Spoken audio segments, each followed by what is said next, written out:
Candace, it's still snowing, but it's not as bad as it was this morning. I talked to several people here earlier today, and most of them are ready to move on.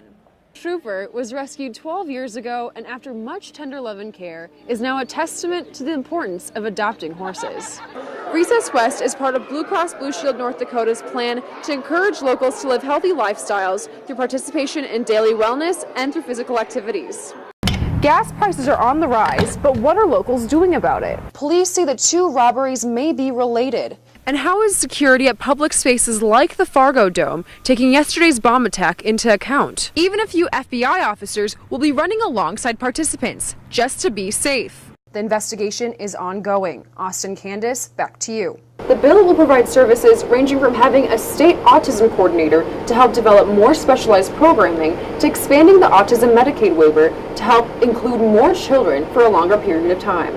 The students narrowed their brainstorm list down to 2 names, and each student wrote one persuasive paragraph describing who they thought should receive the funds. In the end, it was 4th grader Jordan Peterson. Phone poles snapped, fallen fences. The Valley City Highway Patrol crews spent the morning repairing the damage done by this morning's thunderstorm winds. For us to lose 4 poles is pretty rare in a windstorm. But that was the least of the damage done. The storm caught Carl Roll and his brother John Roll while they were on the way to Canada from Michigan to drop off 2 new travel trailers. The brothers were westbound on I-94 when they felt the winds coming toward them. In an effort to be safe, the men parked their vehicles on the side of the interstate. But the storm was unmerciful. Roll says his truck started to hop, and just seconds later, the wind picked up the trailer, spun it, and slammed it on its side, and this is the result. I see my brother's trailer still up, and then I went totally black. All it was is corn stalks, plywood, limbs, all kinds of debris blowing across the road. And then the brothers on the CBs, I'm going over too. Then he went over shortly after that. And then it seems like it was forever, but it's probably just a few minutes. Thousands of corn stalks. You couldn't even see out the window. I couldn't even see past it. It was unbelievable how black and dark it got. And then it kind of cleared up, and we're both upside down and are sideways on the road. The trailers weren't the only vehicles knocked over by the winds. One semi pulling an empty cattle trailer was blown off the interstate between Valley City and Tower City just before 6 a.m. Roll says he anticipates unpredictable driving conditions when he travels through North Dakota. I was up here a month ago, and the same thing happened to me, an ice storm. I drove on black ice, wind picked up, spun the trailer around, and I flipped it too. So it's my second time around, so I'm getting kind of used to North Dakota. Hopefully, the next time the Roll brothers travel through the state, they won't get picked up by a storm. Jane Kim, Fox News. There was a special reunion in Fargo 15 years in the making. With help from social media, a father was reunited with his 2 children. Fox reporter Jane Kim witnessed this emotional moment and has our story.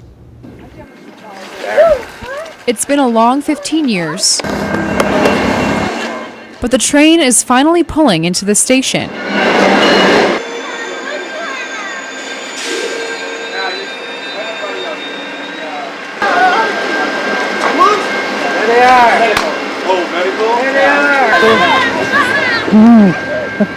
A tearful embrace,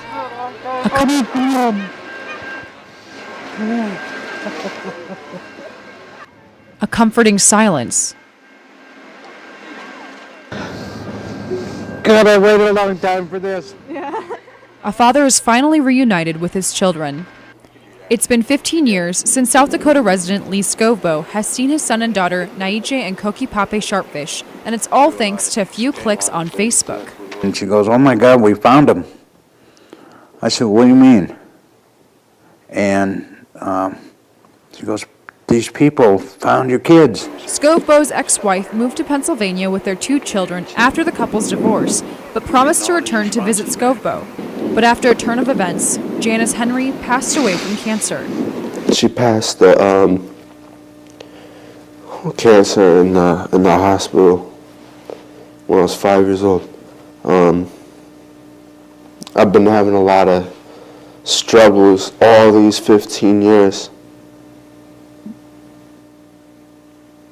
because of that incident, not knowing my father, my adoptive parents telling me, "Your dad's dead. You don't have a dad." Maybe even less than a month, we weren't ever allowed to talk about him.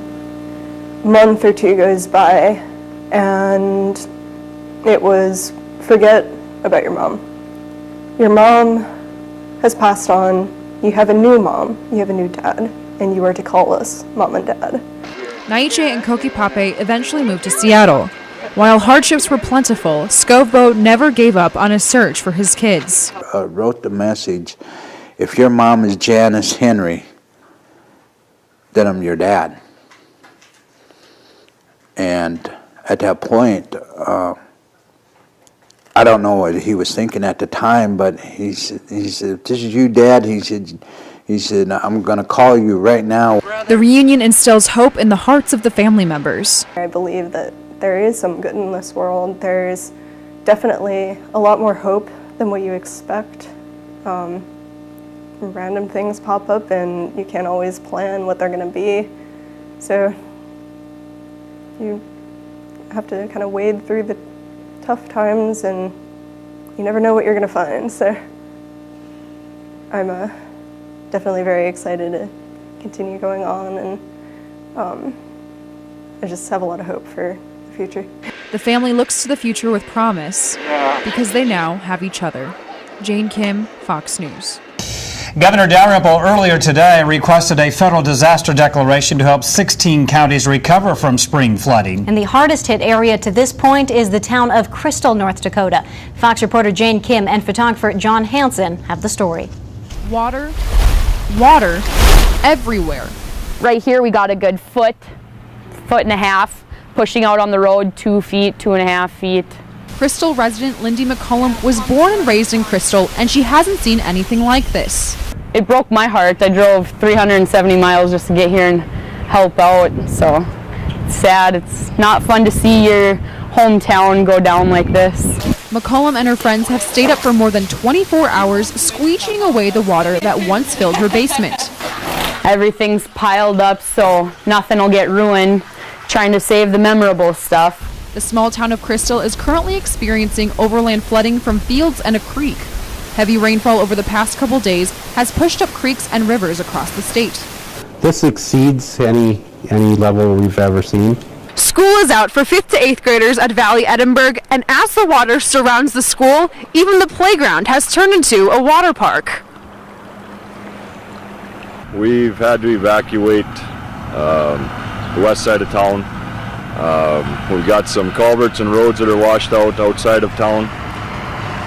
We've got the basements flooded. We've had to shut power off to some people's houses because we just can't get there anymore. About half of the homes in Crystal have been damaged by water.